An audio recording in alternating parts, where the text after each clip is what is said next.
एक दिन एक व्यक्ति महात्मा बुद्ध के पास पहुंचा और उसने पूछा कि इतनी बड़ी दुनिया में मेरी क्या कीमत है। बुद्ध उसकी बात सुनकर मुस्कुराए और उसे एक चमकीला पत्थर देते हुए बोले, जाओ पहले इस पत्थर का मूल्य पता करके आओ, पर ध्यान रहे इसे बेचना नहीं, सिर्फ मूल्य पता करना है।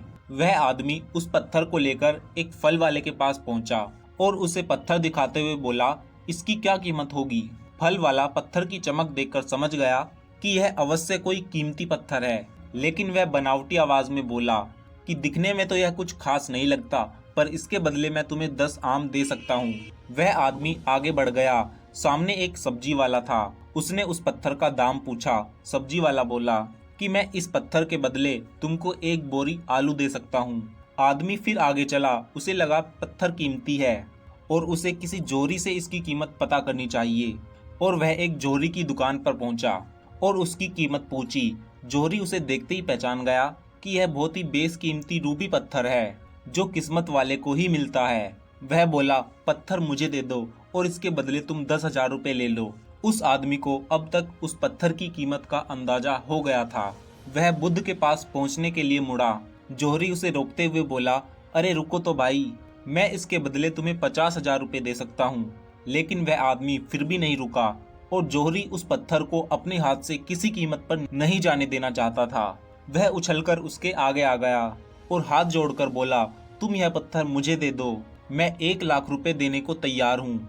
वह आदमी जोहरी से पीछा छुड़ाकर जाने लगा। जोहरी ने पीछे से आवाज लगाई, यह बहुत बेशकीमती पत्थर है, यह बहुत ही अमूल्य है, तुम जितने पैसे कहोगे मैं उतने पैसे तुम्हें दे दूंगा। यह सुनकर वह आदमी हैरान परेशान हो गया। वह सीधा बुद्ध के पास पहुंचा और उनको वह पत्थर वापस करते हुए उसने उनको सारी बात सुनाई।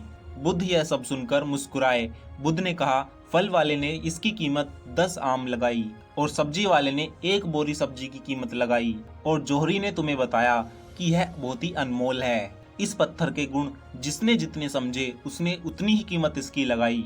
ऐसे ही यह तुम्हारा जीवन है। हर आदमी अपने आप में एक हीरे के समान है। दुनिया उसे जितना पहचान पाती है वह उसे उतनी ही महत्ता देती है, लेकिन आदमी और हीरे में एक फर्क है। वो यह कि हीरे को कोई दूसरा तराशता है और आदमी को खुद अपने आप को तराशना पड़ता है। तुम भी अपने आप को तराश कर अपनी चमक बखेरो, तुम्हें भी तुम्हारी कीमत बताने वाले मिल ही जाएंगे। तो दोस्तों, इस कहानी से हमें यही सीख मिलती है कि हमें कभी भी अपने आप को कम नहीं आंकना चाहिए, क्योंकि आपको वही लोग हीरा मानेंगे जो आपकी कीमत समझते हैं। और हमें हमेशा स्वयं को तराशते रहना चाहिए और अपने आप को अनमोल बनाने की कोशिश हमेशा करनी चाहिए। इसलिए अपने आप में सुधार करते रहें।